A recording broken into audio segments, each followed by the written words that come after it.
قوم نوح جنہوں نے دنیا میں سب سے پہلے بت تراشے اور ان کی پرستش شروع کی، ان کے اس شرک کی وجہ کیا تھی؟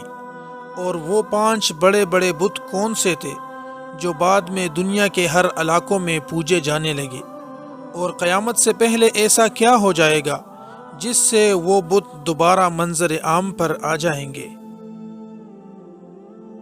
شرک اللہ تبارک و تعالی کے نزدیک اس کائنات کا سب سے عظیم جرم ہے، جس کا مرتکب کبھی نجات نہیں پا سکتا جب تک وہ سچے دل سے توبہ نہ کر لے۔ شرک دراصل اللہ تبارک و تعالی جو ذات میں اکیلا اور تمام کائنات اور مخلوقات کا خالق ہے، اس کے ساتھ کسی کو عبادت میں اور ذات میں شریک کرنا ہے۔ اس سرزمین پر شرک پرستی اور غیر اللہ کی پوجا کی شکل میں ہر زمانے میں موجود رہا ہے۔ اس کے باوجود دنیا میں بہت سارے مذاہب ہیں جو ایک خدا کی پرستش کرنے والے ہیں اور جن کا عقیدہ یہ ہے کہ اس کائنات کو ایک واحد خدا نے تخلیق کیا ہے۔ ان مذاہب میں اسلام سر فہرست ہے۔ ابتداءً یہودیت، عیسائیت، بدھ مت اور بے شمار ادیان میں بھی ایک خالق اور مالک کا نظریہ موجود تھا، اور یہ سارے مذاہب ابتداءً توحید پرست تھے۔ تو پھر سوال یہ پیدا ہوتا ہے کہ جب یہ مذاہب توحید پرست تھے تو بتوں کی پوجا کا سلسلہ کہاں سے، کب اور کیسے شروع ہوا؟ مورتی پوجا کے متعلق ہمیں بہت سے نظریات ملتے ہیں، جن میں ایک نظریہ یہ ہے کہ ابتدائی زمانے میں کچھ لوگوں نے خواب دیکھا جس میں ان کو ان کا پریشانی کا حل یہ بتایا گیا کہ فلاں مقام پر ایک چیز رکھی ہے، اس کی تعظیم کرو، تمہاری پریشانی حل ہو جائے گی۔ لہٰذا جب وہ لوگ وہاں جاتے اور وہ چیز پاتے تو وہ اس کی تعظیم کرتے اور ان کی پریشانی کا حل نکل آتا تھا۔ اس طرح ان لوگوں نے ان کو متبرک مان کر ان چیزوں کی پوجا شروع کر دی جن میں پتھر، پہاڑ، درخت، دھات کا بنا کوئی سامان اور بت شامل ہیں، جبکہ بعض لوگوں کا یہ ماننا ہے کہ ہزاروں سال پہلے دوسری دنیا سے کچھ مخلوقات اس زمین پر آئے تھے۔ وہ لوگ انسانوں سے ہر معاملے میں ترقی یافتہ اور ذہین تھے، لہٰذا انہوں نے بنی نوع انسان پر ایک لمبی مدت تک حکومت کی، اور ایک وقت ایسا آیا کہ وہ اپنی دنیا میں واپس چلے گئے۔ لہٰذا ان کے بعد انسانوں نے ان کے مجسمے اور مورتیاں تراش لی اور اس کی پرستش کرنے لگے، کیونکہ انسان کو یہ خوف تھا کہ کہیں وہ مخلوق واپس اس زمین پر نہ لوٹ آئے، اور اسی طرح مورتی پوجا کا رواج عام ہوا جو کہ آج تک کی جا رہی ہے۔ اگر دین اسلام کی بات کی جائے تو قرآن مجید کے اندر بت پرستی کی ابتدا کے متعلق ایک آیت ملتی ہے جس میں اللہ تبارک و تعالی نے ارشاد فرمایا، اور ان لوگوں نے کہا کہ تم اپنے خداؤں کو ہرگز نہ چھوڑو، اور نہ ود اور سوا کو، اور نہ ہی یعوق اور یغوث اور نصر کو چھوڑو، اور انہوں نے بتوں کو گمراہ کر دیا۔ یہ آیت حضرت نوح علیہ السلام کی قوم کے ضمن میں ذکر ہوا ہے، اور یہ ان بتوں کے نام ہیں جن کی وہ پوجا کرتے تھے۔ یہ 5 بت قوم نوح کے سب سے عظیم بت تھے۔ ود مرد کی صورت تھا، سوا عورت کی صورت پر، اور یغوث شیر کی شکل، یعوق گھوڑوں کی، اور نصر گیدڑ کی صورت کا تھا۔ قوم نوح علیہ السلام اس سرزمین پر وہ پہلے لوگ تھے جنہوں نے شرک کیا اور بتوں کی پوجا شروع کی۔ اس کے متعلق حافظ ابن عساکر نے حضرت شیث علیہ السلام کے قصے میں بیان کیا ہے کہ جب آدم علیہ السلام اس دنیا میں تشریف لائے تو اپنی اولادوں کو آپ نے خدائے واحد و لا شریک کی عبادت کا درس دیا۔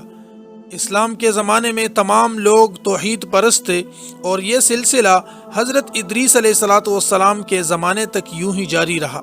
حضرت آدم علیہ السلام کے بیٹے حضرت شیث علیہ السلام کی نسل سے وہ ایک برگزیدہ نبی تھے۔ ادریس علیہ السلام کی اولاد بھی اللہ تبارک و تعالی کی راہ پر چلنے والی تھی۔ اس زمانے میں 5 ایسے لوگ تھے جو بہت زیادہ عبادت گزار، متقی اور پرہیزگار تھے، اور انہوں نے اللہ تبارک و تعالی کا خاص قرب حاصل کیا تھا۔ لوگ بھی ان کی کافی تعظیم و تکریم کیا کرتے تھے۔ ان کے نام ود، سواع، یغوث، یعوق اور نصر تھے۔ ان لوگوں نے اپنے لیے مسجدیں بنا رکھی تھی اور لوگوں کو ان مسجدوں میں بلا بلا کر ذکر اور اذکار سکھایا کرتے تھے۔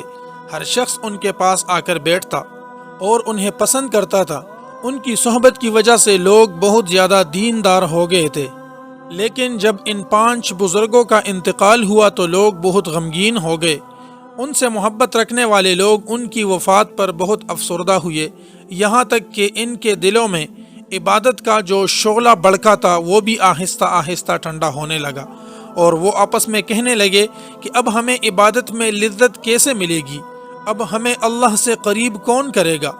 وہ لوگ مجاور بن کر ان کی قبروں پر بیٹھ گئے اور رونا پیٹنا شروع کر دیا۔ شیطان نے جب یہ منظر دیکھا تو اسے لوگوں کو گمراہ کرنے کا اچھا موقع نظر آیا، لہٰذا ابلیس ایک بزرگ کی صورت میں ان کے پاس آیا اور کہا کہ تمہیں پہلے کی طرح عبادت میں لذت اور سرور مل سکتی ہے جیسا کہ تم ان کی زندگی میں ان کے ساتھ رہ کر حاصل کیا کرتے تھے۔ لوگوں نے ان سے پوچھا کہ یہ کیسے ممکن ہے؟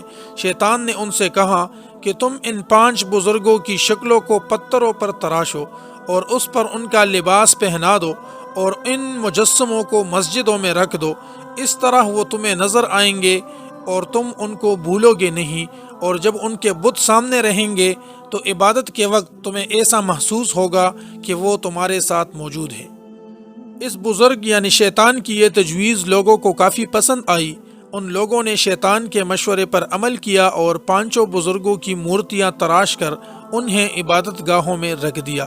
شیطان نے انہیں یہ مشورہ دیا کہ جب تم عبادت گاہوں میں جاؤ تو سب سے پہلے ان پتھروں کے ہاتھوں اور پیروں کو چومو، اس سے تمہیں مزید تقویت حاصل ہوگی۔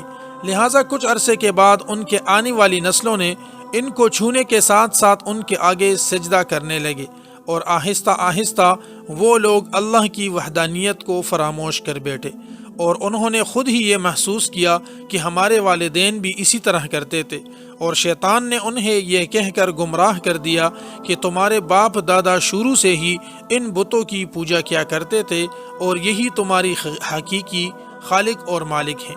اب یہ لوگ مکمل طور پر شرک اور کفر میں مبتلا ہو چکے تھے، اور اس طرح اس زمین پر سب سے پہلے بت پرستی کی ابتدا ہوئی۔ جب قوم نوح کے لوگ دوسرے علاقوں میں جا کر بسے تو اپنے ساتھ ان بتوں کو بھی وہاں لے گئے، اور یہ 5 بڑے بت عرب و عجم کے مختلف علاقوں میں پہنچے، اور اسی طرح جیسے جیسے یہ دنیا میں پھیلتے گئے پوری دنیا میں بت پرستی پھیل گئی۔ تاریخ کے مطالعے سے پتہ چلتا ہے کہ ود اور نصر کو قدیم بابلی لوگوں نے اپنا دیوتا بنا لیا تھا۔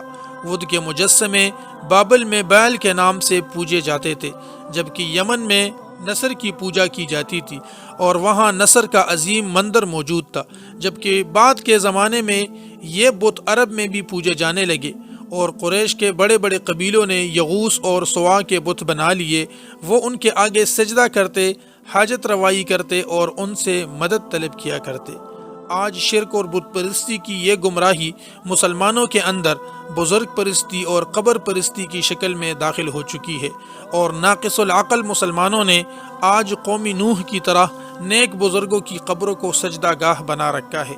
قیامت میں مسلمانوں کا ایک گروہ پھر سے ان بتوں کی کھلے عام پوجا کریں گے، جیسے کہ نبی کریم صلی اللہ علیہ وآلہ وسلم نے پیشن گوئی فرمائی ہے کہ قیامت اس وقت تک قائم نہ ہوگی جب تک میری امت کے کچھ قبائل مشرکوں سے نہ مل جائیں، اور جب تک میری امت کے کچھ قبائل ان بتوں کی عبادت نہ کریں گے۔ یہ بات واضح ہے کہ بت پرستی کی شروعات بزرگ پرستی سے ہوتی ہے، یعنی فوت شدہ نیک شخصیات کے شان میں غلو کرنا اور پھر ان سے ناجائز مشکل کشائی اور حاجت روائی کے لیے ان کی قبروں پر مجاور بن کر بیٹھ جانا شرک کی بدترین شکل ہے، جس فتنے سے آج امت مسلمہ دوچار ہے۔ اور اگر دیکھا جائے تو پاکستان میں اور دوسرے ممالک میں جہاں پر عوام جاہل اور کم علم ہیں، وہاں پر قبروں کو سجدے ہو رہے ہیں، غیر اللہ کی عبادت کی جا رہی ہے، تعظیم کے نام پر قبروں کی اور بزرگوں کی پرستش کی جا رہی ہے۔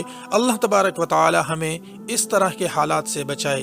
محترم دوستو، یہی وجہ ہے کہ امام الانبیاء حضرت محمد مصطفیٰ صلی اللہ علیہ وآلہ وسلم نے قبروں کو مکمل پختہ کرنے، اس پر میلہ لگانے اور اس کے آگے سجدہ کرنے سے سختی سے منع فرمایا۔